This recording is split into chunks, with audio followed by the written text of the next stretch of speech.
Cadillac. I've got the top roll back. Well, it's the only one-shot golf podcast, and I'm Jim Gallagher Jr. I'm so excited to have this week's guest. It's the head coach of the Oregon Ducks women's golf team, runner-up in the NCAA Championship, Derek Radley. Derek, thanks for being with me today.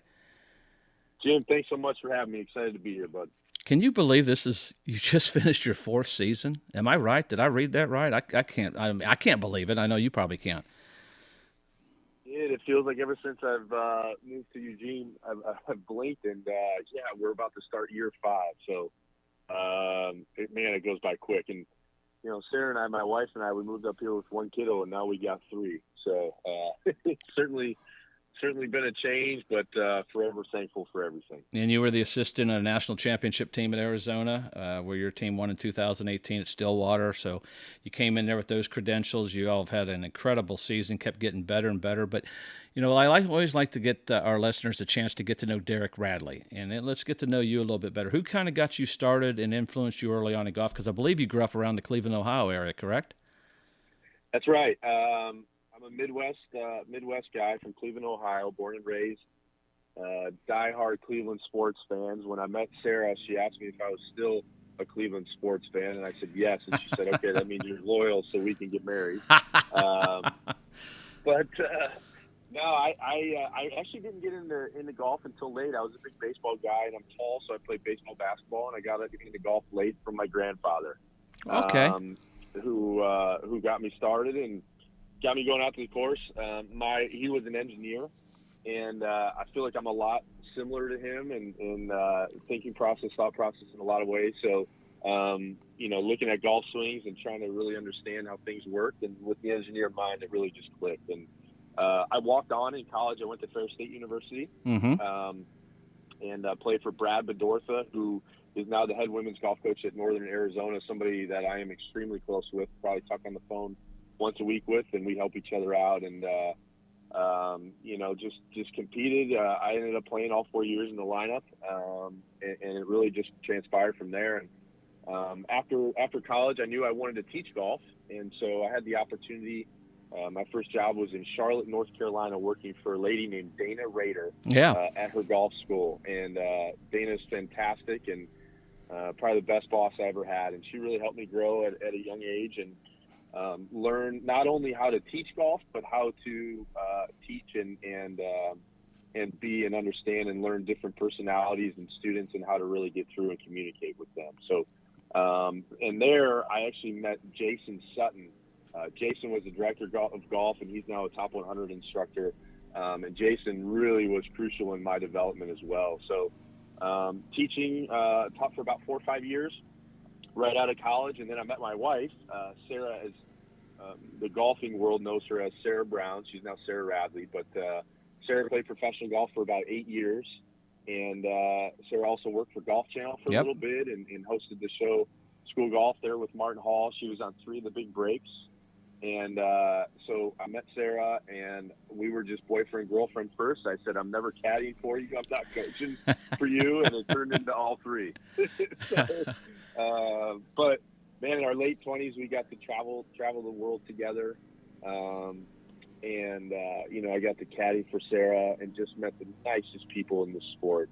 And just so thankful for that opportunity to see some of the best women golfers in the world and how they did it week in and week out, and all those things from learning from the instructors I work with to caddying for my wife, I think really helped me to the success that I've had today coaching women's college golf. I caddied. My wife played for about a year. She didn't quite had, 10 events. She blew out her shoulder, and I caddied a couple times. And I think there's more pressure caddying, especially. My wife was good. She's won 12 state AMs. She was a good player, but she relied on me too much. Like my idea worked. It's like, hey, come on now, I can't handle the pressure here.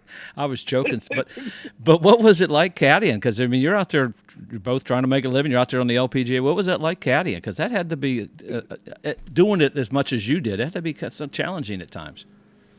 It was absolutely challenging. I learned when to speak, when to be quiet. We still got married, so I think I passed the test. But no, it's tough. I think we'll Sara, she really relied on me a lot, and a lot of it was just course management, though. Mm-hmm. Just understanding that, you don't have to attack every pin. And, the year before I caddied for Sara, this was on the Symetra. She was like, I don't know, 60th on the money list. And then I went with her, and we just talked a lot about course management, and she was 12th the very next year. So it wasn't like she changed swing or nothing like that. We just kind of mapped out courses together, and was really fun. So, but man, she was ladies European Tour, LPGA, and so traveling the world and getting to spend the time together was just, we did retirement backwards, is what we say. So very thankful for all that. Absolutely. Now, you were a PGM major, is that correct? Professional golf management major at Ferris State. Am I right on that? That's right. That's why I chose to go to Ferris State. Okay. The first ever professional golf management program started. And so I went there and knew that I wanted to be in golf in some sort of aspect, and really fell in love with teaching when I got there. And we, at Ferris, you get to do a bunch of different internships in the golf shop. You can go hang on a teacher's hip and learn and do all that. And as soon as I was outside and got to watch, students come through and understand teaching, that's the route that I knew I really wanted to go. Yeah, it's cool because Ferris State, like you said, is one of the first ones. And if you graduated from Ferris State in that department, you were top notch because it was tough. And now it's back then I think it kind of fell under different categories. Originally, I think it did, but now it's kind of under business and marketing. So it's really a good major. And you see so many guys that are in the club pro business go through that management program for sure. But you mentioned multi-sports. You played baseball, you played basketball. How did you balance playing both and then picking up golf so late? How were you able to balance it? What advice do you have for kids and parents who out there who have kids who want to play multiple sports and play golf as well? Yeah, I've always been a huge advocate of multiple sports, and I think it's especially important in golf because golf is such an individual sport. For those that are fortunate to play golf in college, you need to learn how to be on a team. Mm-hmm. And so for me, playing baseball and playing basketball really taught me what it meant to be a good teammate, to be positive, to be helpful in practice to everybody else so that we can all achieve the same goal. And, that's a lot of what we do with our team today. Coach Monica Vaughn, our assistant coach, she grew up playing volleyball as well as golf. And so she really understands what it means to be on a team. And, man, if you can get that lesson and learn that lesson at a young age for junior golfers, I think that's crucial to the success that you can have in whatever sport you play. But, we have 3 kids now, my wife and I, Sara, we're so blessed. And, we want them to play as many things as they can. And then if they eventually kind of find their passion and love in one, then we'll kind of narrow down. But, I coach my son Palmer's, the coach's pitch team. Now I got 14 little guys that run around, and it's just the best. And he plays basketball in the winter, and he loves to go up and hit some golf balls too. So we try to keep him well-rounded. Tell me you're not throwing heat at little 6-year-olds. Man, I am, and I got to tell you, Jim, it is the most nerve-wracking day of my week because, I'm at the helm of tears or not, whether I can help them get a hit. And so thankfully I've done okay in my years of playing baseball as a little guy, as a kid, it's helped us do now, but we're doing great. But now it's, I love it. My dad coached my teams growing up, and thankful with my job I'm able to do that, for my son. What are the challenges for you and Sara trying to raise 3 kids? You're almost, now you've got 6, 8, 9 young ladies on your team. How's that with balancing? What are some of those challenges trying to do it all? And that's basically what you're trying to do. Yeah, it's a lot. And as you know, coaching is 24/7 and we call ourselves one big duck family though. And we're all in this together. Our girls on the team are over the house all the time. So we got all hands on deck helping change diapers. And I think it gives them a good outlet as well. To kind of check out mentally from school and from golf and just come relax and feel like they have a home away from home. So many of our student athletes, I think, are so international that them feeling safe and comfortable. And a big thing for me is that their mom and dad trust the fact that we're going to take good care of them when they're here in Eugene, Oregon. And that's important. And so, It's tough. I think when I travel, when I'm away a lot, either recruiting or with the team. Sarah is, I tell her job, it will be way harder than mine ever will be, taking care of 3 little ones, especially when I'm on the road. But, thankful for all the friends and family that we really have here in Eugene to kind of help, that we all help each other out. And so it's tough, but, something that is so important to me with raising, when talking about my 3 kids individually. You can go up in my boys' room, Palmer and Riders right now, and you'll see a sign on the wall that says Daddy's rules, and my 3 rules are to love God, and is number 1, first and foremost. Number 2 is to do the right thing, and number 3 is to be kind to others. And I feel like if they'll do that, then they'll be successful in whatever they do in life. Absolutely. I love it. That's what makes you one of the best. No, that's great advice. And as you said, you have a lot of international players. But what advice do you have for those kids out there who are kind of getting started in the junior tournaments, trying to maybe think about playing college golf? What advice do you have for those parents? I mean, I know you better think of a budget because it gets expensive traveling and picking tournaments. But what advice do you have for those young kids out there kind of getting started, some who are already started playing, getting ready to maybe try to make the decision where to go to college? Yeah, junior golf is, become like a little junior tour now, right? These events are just incredible all over the world, and so it can get extremely expensive. And so I would say if your kiddo loves golf, do the best you can to get them in as many tournaments as possible, both locally and nationally, if they're fortunate enough to qualify for those events. But yeah, exposure is important, right? As college coaches, we're always looking at rankings and looking at the best, but certainly we're looking at local talent as well. And so it's not necessarily just about rankings, but it's also about the values and how the kiddos were raised. And, nowadays we're looking for not only great talent, but we're looking for a good person. Mm-hmm. And that's something that is so important to myself and Coach Monica Vaughn, our assistant coach, when we're out on the road recruiting is, I'm hanging out in my car, whether these kids know it or not, and I want to see how they're treating mom and dad when they're helping them put away their push cards. Are they being positive? Are they yelling at their mom and dad? Are they blaming them? Or are they being positive and they're thankful? Are they going up to the volunteers and thanking them? Because those things go so far when they get to college, and that is what ends up being most important. And I'm so proud of our Ducks. I have 7 incredible young women that are positive every single day they bring into practice and they go compete, and they're thankful for the opportunity. So I just think as a parent, those are really key lessons that you need to be helping your young kiddo understand. And, that's going to last with them forever. So well said. I agree. I struggled with that early on. I was a good kid. I just had a bad temper, and I'm sure that kind of made people go like, whoa. And, you finally grow out of that. But I've heard so many coaches say, are you being respectful? Are you being nice to your parents? Are you saying and doing the right things? One thing my dad always made me do, and I still did it when I was on tours, write thank you notes. Just a 2-minute thank you note is amazing how far that goes. Not because you're going to get something out of it, because it's, as you said, the right thing to do. And it made such a huge difference. I had 35 guys from my dad's club where he was the pro, and those were my 35 sponsors. And that's how I got started on a tour. So it's so important in today's world. As soon as we finish up our tournament, wherever we're at, we get checked in and get to the airport. As soon as we get to the gate, our 5 players that just played, they know to go right to Coach Monica Vaughn, and she has thank you letters already enveloped and ready to go. So then we have our players sit there and write thank you notes to the sponsors and to the all the people that supported the tournament that we just played in. That's extremely important. Yeah, absolutely. Yep. Because a lot of people are giving up their golf courses, they're volunteering, and college golf is on the way up. The Golf Channel, as you know, it's on TV. And it's growing and growing, and these players are getting an opportunity of a lifetime. And a lot of hard work goes into that, and as we experienced a week or so ago at the NCAAs. But, you're an assistant at Arizona for a long time. Did you try to put your name maybe out in the hat as a head coach somewhere, or were you just waiting for that right opportunity, and why did you choose Oregon?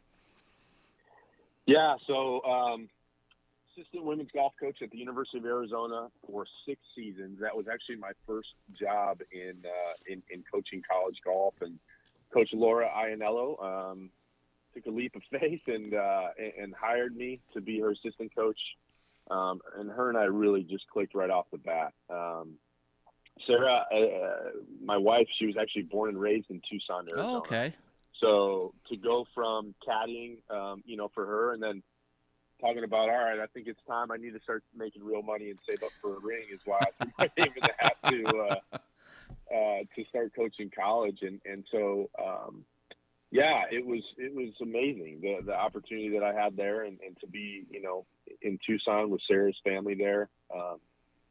I learned so much from Coach Laura, and the assistant coach before myself actually was Justin Silverstein, who worked for Laura, and he's now the head women's golf coach at Southern Cal USC. And so we're both head coaches in the Pac-12, which is really cool. And but yeah, I got a chance to coach some amazing players and learn really what it took to be great. Bianca Pagdanganan, Yu Sung Ho, Haley Moore was my girl, Gigi Stoll, all these incredible players that came through the program, Lindsay Weaver, who's now on the LPGA Tour, and just be around them and help it be an influence in any way that I could, a positive influence. And so 2018, we won the national championship, and never really thought about being a head coach before. But, after that, I got some interest, and actually, University of Virginia had reached out to me. They were the first ones, and so I flew out. Was very thankful for an incredible interview and really see how that process went. And Coach Rhea Scott, who was the former head coach here at the University of Oregon, interviewed for that job as well, and she finished first, and I finished second. And right after Coach Rhea went to the University of Virginia, University of Oregon had reached out to me and asked if I had interest, and I called Sara and said, "Do you ever have any interest in living in Eugene, Oregon?" And she said, "Not really until right now." But I flew in for an interview, and after meeting Rob Mullins, our athletic director, Jody Sykes, our sport liaison here for women's golf, the incredible support and all of the facilities and buildings built and designed by Nike, I was completely blown away. And I went and had coffee with Casey Martin. He picked me up in his truck as soon as I arrived in Eugene, and just picked his brain. And, they had won the national championship in 2016. I'm like, man, this is it could be done here. We can do it. And so went back to Tucson, and they called a day or two later, offered me the job. And, man, I was screaming in excitement and had a lot of tears shed when I said goodbye to Coach Laura, and just thankful for everybody in Tucson and all the Wildcats that led me to my position here in Eugene. Yeah, you mentioned Casey. I got to see him at NCAA's when the men played there. I hadn't seen him in several years. I love the kid. He's just a kid. He's not a kid anymore. He's a grown man, but he's done an incredible job, and he's like you. This is such a great influence on his players. But we've mentioned Monica Vaughn, who you won an individual title at Arizona State, was on a national championship team. What has she meant? What impact has she had on your team as your assistant? She's Monica Vaughn is our superhero, and that's what the girls on the team, they joke and they call her Mo Mama. And Coach, having a female on staff is just so important, and they look up to her and they're comfortable, and she really gives it that big sister / motherly touch to all of our players. But also, she's somebody who achieved everything they want to at the amateur level. Monica was a Curtis Cup member. She won the national championship as an individual at Arizona State in 2017. She won the team championship that year as well at Rich Harvest Farms. And so, she was ranked inside the top 10 in world amateur rankings her senior year, and just did everything possible, excelled in the classroom. And I mean, you couldn't ask for a better example to set for these young women. And so our decks love her. We're forever grateful for her. I'm thankful to have her on my hip. She's back home, though. Oregon is where she's from. She was born and raised in Reedsport, which is about an hour and a half away. So she has two sisters here and her mom and dad. They love coming to all the deck events, and they were all here cheering us on when we won the Pac-12 Championship this year. So Coach Mo and I make a great team, and we have a lot of fun, too. That's the most important thing. Yeah, y'all won the Pac-12, first time ever in school history. You've taken your team to elite status. But my question, and we always kind of the theme of this podcast, is what makes an elite golfer elite, or what separates that elite golfer from the rest? And you've coached them, you've been around them, you mentioned so many that you've coached. What, in your opinion, separates that elite player from the rest? Yeah, we could be here for hours, bud. I got plenty of time. Yeah, from my perspective, in my role that I play is, honestly, I would say it's maybe 10 to 20% golf. Okay, cool. And most of our players are coming in with incredible junior resumes, playing at the national level, a lot of success. And my job when they come in is almost a manager, in a sense of, who are they getting lessons from, whether they've had a long time coach, if they're looking for change, what instruction are they getting, does it work for them?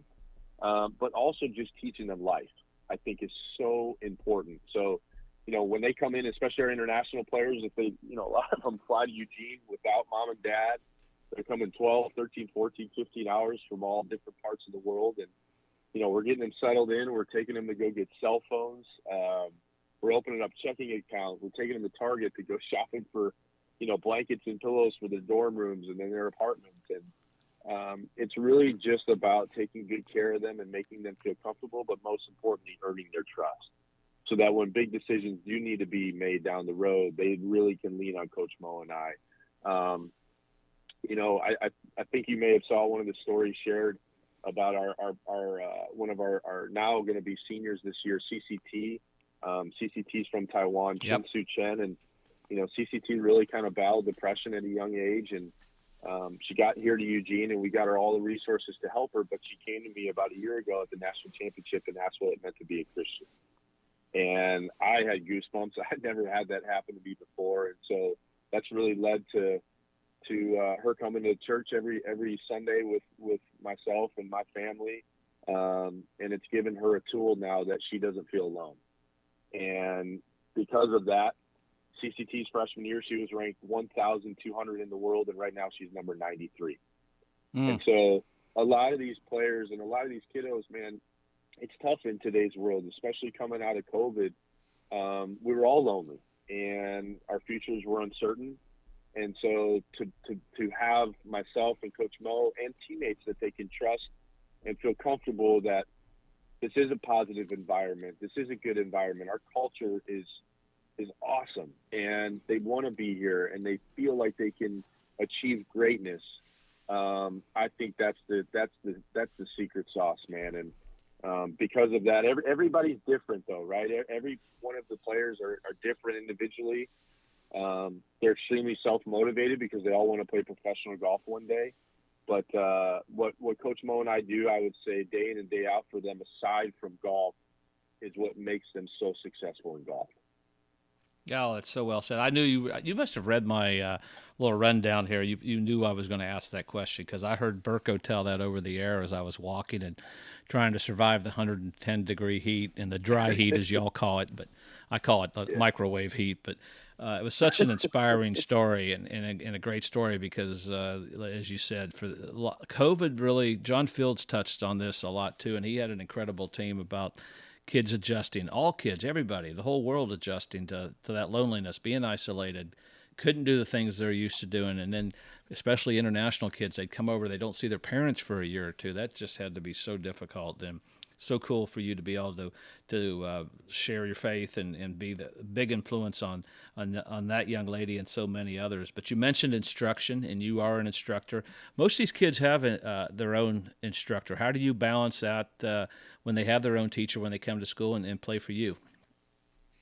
Yeah, golf is really unique in that way. I've had a lot of conversation with this, right? If you choose, let's say, University of Oregon to come play football, your new coach is our football coach. Mm-hmm. Whereas in golf, you choose University of Oregon to come play golf, you still have your swing instructor back home. So during the recruiting process, one of the keys and most important things for me is to introduce myself to their swing coach and really help them understand that I'm not trying to step on their toes, because we're recruiting their player for a reason, because we think they're great and they have an incredibly high ceiling.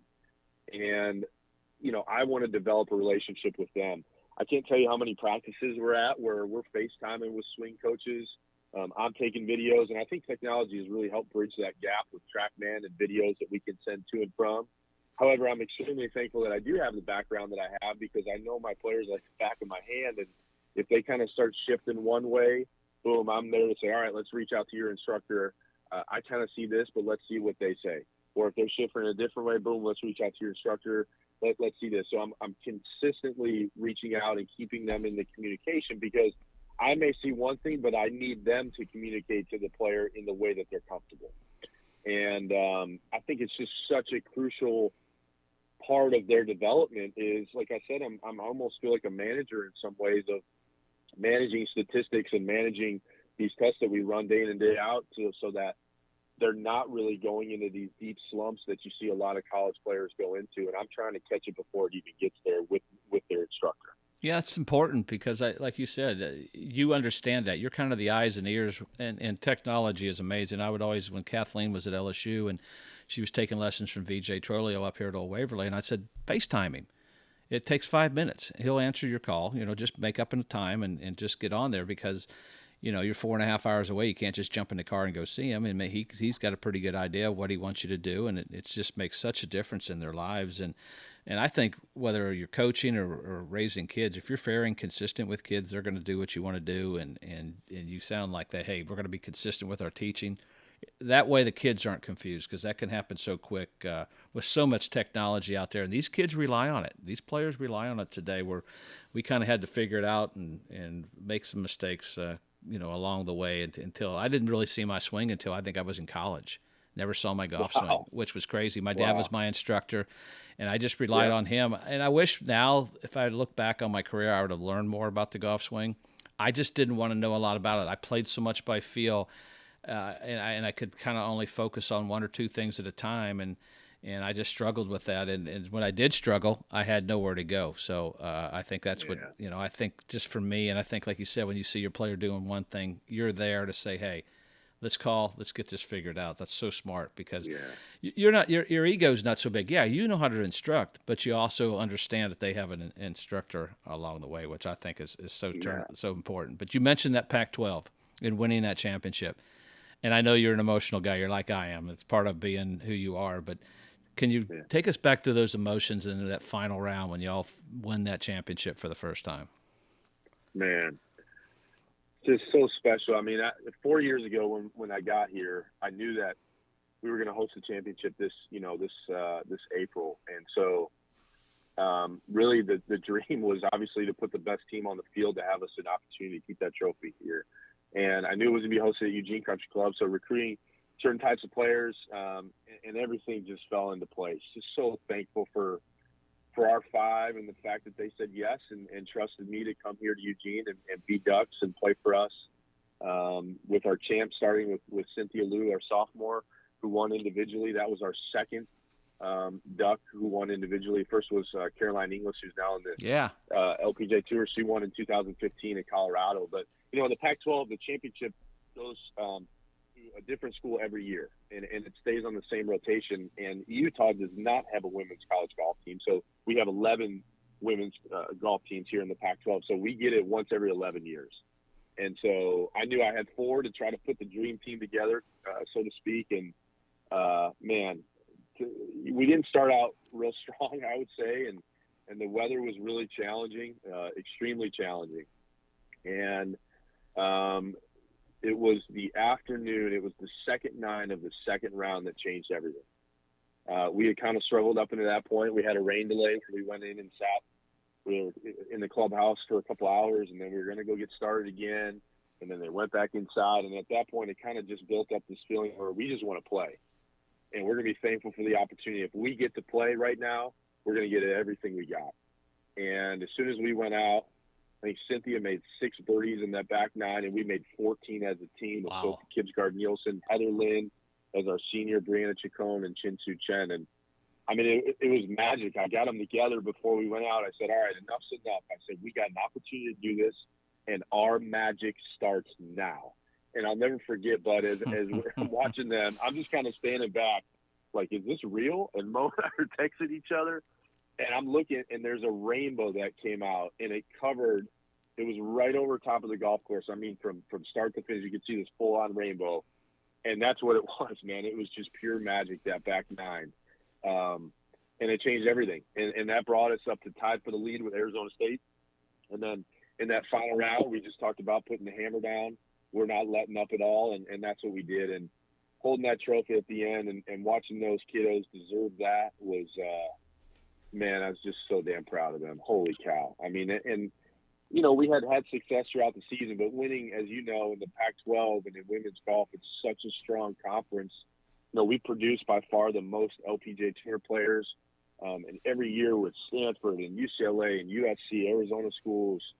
I mean, it's tough, and so to know that we were the best that week in our conference just gave us so much confidence moving forward. You mentioned those teams, and it's like SEC in a lot of ways, but as you said, Pac-12, the top half is so strong. That's got to be tough in recruiting. It's so competitive. Take us, what do you you've kind of mentioned what you're looking for, but what does Oregon have to offer to the players and for the kids that are listening, their parents, and, the Nike influence, the facilities? Take us through some of those things. And what does it have to offer the student athlete out there who's considering playing college golf and maybe coming out to Oregon? Well, I think, like you said, a big sell is the Pac-12, right? And that knowing that we're going to play against the very best week in and week out is going to make you better. When you play against the best, you get to be your best. And so that's a big sell that we do use. Obviously, recruiting is pretty competitive out here, especially on our West Coast. But it's fun. But I would say the most important thing in recruiting is developing a relationship with Coach Monica and myself. And relationship with coaches is extremely important. That's why we love to get in there as soon as we can. June 15th after their sophomore year in high schools, and we'll have the ability to contact junior golfers and start developing that relationships with mom and dad and the players, because when they do come to college, it's a big commitment for 4 years. But we want them to trust us, and who they see in the recruiting process is who we are day in and day out. So I would say that's first and foremost is just the relationships with us and our players, and then them trusting us that we can help, get them in the very best tournaments that college golf has to offer. And I'm so thankful for our Ducks that, we've been able to coach here in these 4 years. We have the number one most competitive college schedule next year. And the success that this team has had has put us on that map and gave us the ability to schedule that. So we're gonna play against the very best in college golf. And the other thing is just the resources that we have at the University of Oregon. Like you said, you can get a great education here, take our academics extremely serious. We're student athletes, so student comes first. But also, across the board, I would say just athletics here at the University of Oregon with their partnership with Nike, it's been so successful. And so kind of something cool to see. Heather Lynn, our senior, she wanted to put this program on the map before she left here, and she wanted to catch it up to all of our other sports here at Oregon. And she feels like she left her legacy, and we're so thankful that she did, because she certainly did that. How will you balance? How will you balance the expectations? We'll get into the NCAA's because I think it's a cool week to talk about. Coming off that second place finish, how do you balance those expectations? You said you're going to play against the best next year. How will you and Monica balance that? Yeah, I think we really want them, and I think you heard a lot of them talk of our players talk when we were at the national championship, because they asked us that question as well. Honestly, they rely on each other. Mm-hmm.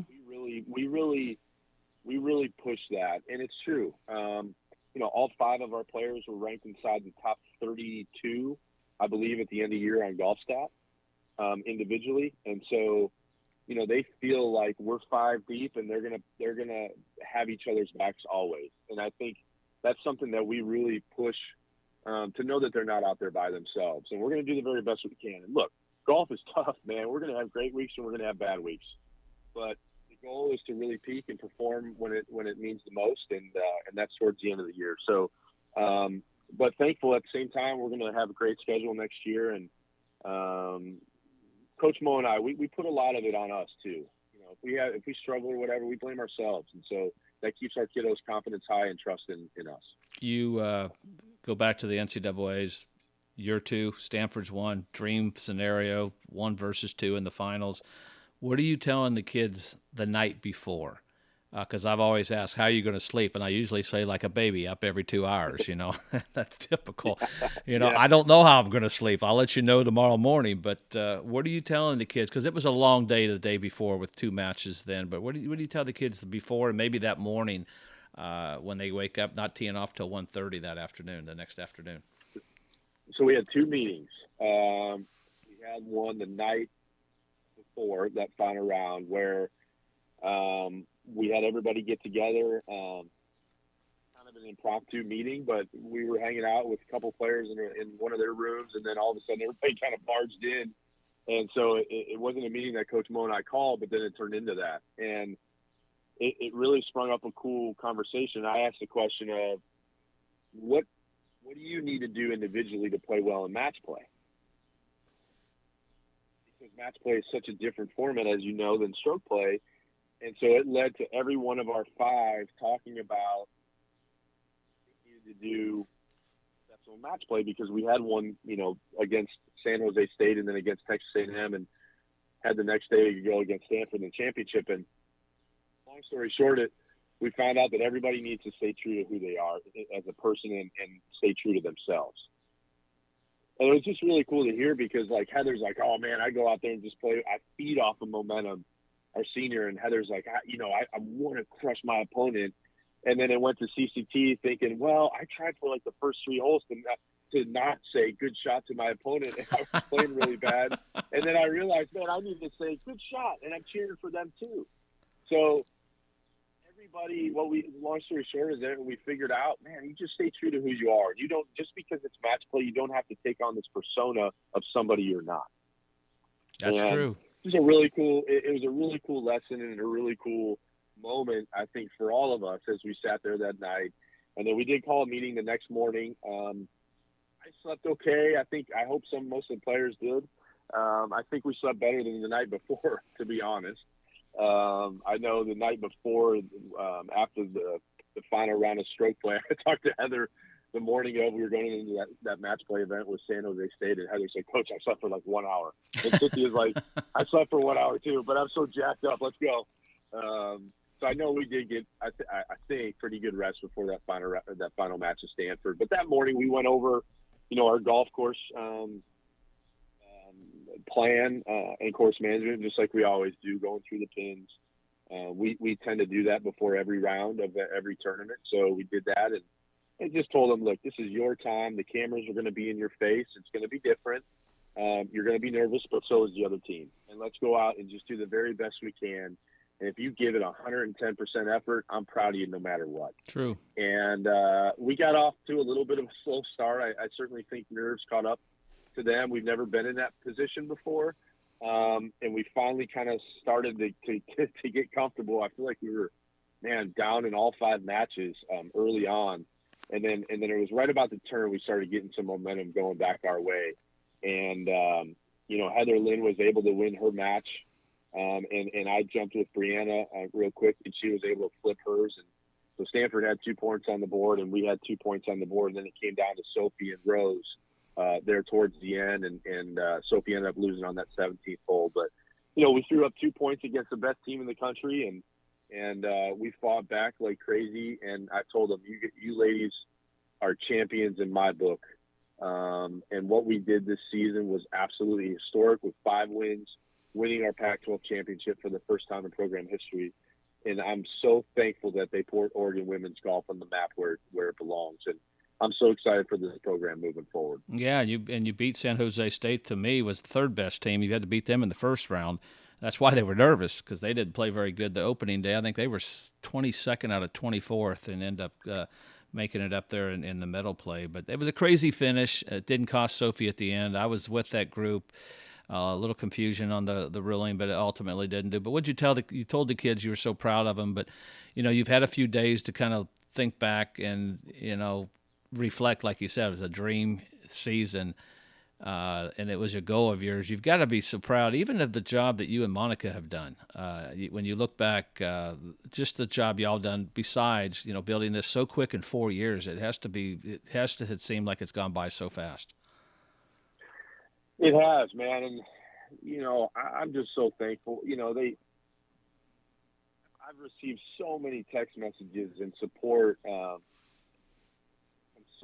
all Duck Nation, just so proud and so thankful. And, we had people watching Golf Channel and the coverage on TV that have no idea about golf. But every one of them said they were standing up screaming at the TV, cheering us on. And so, the support, I think, just to have our championship TV, get these college athletes exposure, get them excitement feeling of what it truly means to have cameras in your face and feel that, to be there with your teammates, man. I was so fortunate to have that at the University of Arizona when I was the assistant coach there, and Coach Monica had it as a player. And so we kept telling our players what that felt like, but you really don't know what that feels like and what that experience is like until you go through it. And so I've received so many support and so many congratulations, but it's not about me. It's not about Coach Mo. It's about our players. And our kiddos work so hard, and I'm so thankful for them to put in the daily grind effort and putting in what it took, because we set the expectation. This is what it takes. And they totally bought into it. And I'm so proud of them to have that experience. And I looked at them before we started that final round, and I said, you 5 will be connected forever. And relationships that you 5 have built in this special team that we are, and the success that we've had this year, you will never lose that bond. And so it's just so cool. Our 3 from Taiwan, actually, Cynthia, CCT, and Heather, when we got back to Eugene, they showed me, and they got it approved by mom and dad, which I made sure they went and did this before. But the 3 of them went and got matching tattoos. Oh boy! And I'm going, oh my gosh, please don't do that. But they got it approved with mom and dad. It's to outline the state of Oregon on their backs, kind of small, and then it has a little duck foot over the city of Eugene here where it is. And they said they wanted to get that because they're now sisters for life, and they'll always have each other's back.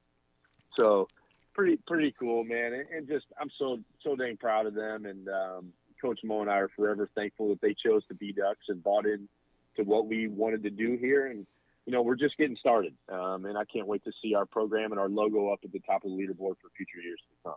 So well said. This has been great. We could go on and on. I know you've got a family. You got to get to doing some recruiting. You're one of the best in the business. And for you folks that you got to know Derek Radley, and I've gotten to know him a little bit better, and just I'm a big fan of what he's done there, and he will influence these young ladies. And I always like to end my podcast with, whether life or golf, you may have only one shot. You got to make it count. Derek, my friend, you're truly making a difference in so many of these young women's lives, and, of course, your sweet family's life. Appreciate you spending some time with us, and congrats on an incredible season, and good luck next year. Appreciate you having me, Jim. Thanks for all you do for women's college golf, and really appreciate you having me on this podcast. Take care of yourself, bud. Go Ducks. All right, bud. What were you thinking on that play? Take a lap, and when you come back, maybe you'll do things my way. Let me tell you why I don't let things slide. If you can live through me, you can get through life. Around here, what I say